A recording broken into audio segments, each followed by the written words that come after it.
So here we have the Audi A3 on a 69 plate. I'm going to start off by showing you around the outside of the car, and then we'll hop in and run through some controls on the inside. But from the outside, you can see it's a 5-door car with alloy wheels. Let's start off inside the boot and then work our way around the rest of the car from there. So as we approach the boot, you can see we have reversing sensors. Plenty of boot space as well, along with that 60/40 split folding rear seat. And then underneath this tray section, even more space should you need it. Okay, so we're just going to work our way back round to the front of the car, and then we'll hop in and run through some controls on the inside. But now that we've done a full circle of it, you can see it's in excellent condition the whole way round.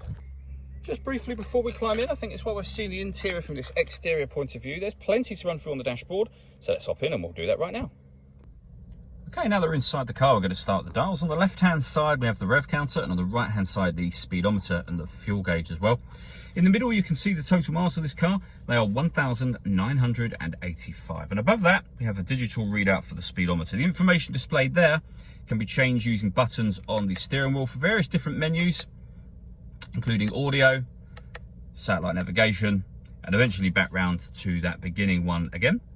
If we back out to the steering wheel, the buttons I was using just a moment ago are over here. Beneath that, we've got cruise control. And then over on the right-hand side, we have stereo and phone controls just here. Before you can use the phone, it does need to be set up, of course. And that is done over in the central area just here, under the telephone heading. And you can see we've got various other headings there. All the movement that I'm making on the screen is all being done using these buttons here. Essentially, mainly this dial. This will go through all the various options. You can push it down to go into certain menus. These two buttons will relate to images that come up on the screen, and I'll show you that in just a moment. And these ones, you can select directly certain things from here, as you can see. But we'll do everything from the main menu for the moment. So if you want to listen to the radio, you turn the dial, push the dial down. Those two buttons that I mentioned relate to images either here or here on the screen, and you can access those by pressing that button. You'll be able to see there we have DAB, FM and AM radio available to us. You can go all the way back to the main menu for the radio and go through any of these stations you want to go through, or back to the main menu from down here. To listen to your own music, you go to the media heading. There are plenty of ways to listen to your own music. They are being displayed on the screen right now. You can see one of those is Bluetooth audio, so you can stream your music wirelessly once you pair up your phone.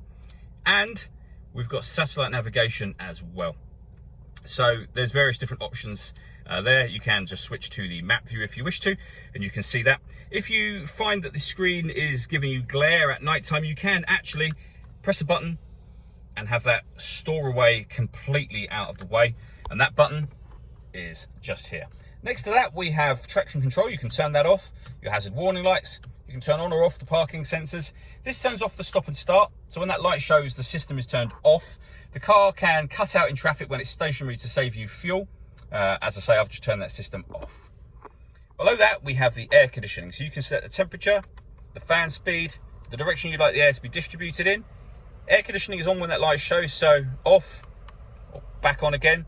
You can recirculate the air that's in the car. That's a great way of heating it up or cooling it down quickly depending on the temperature that you've set.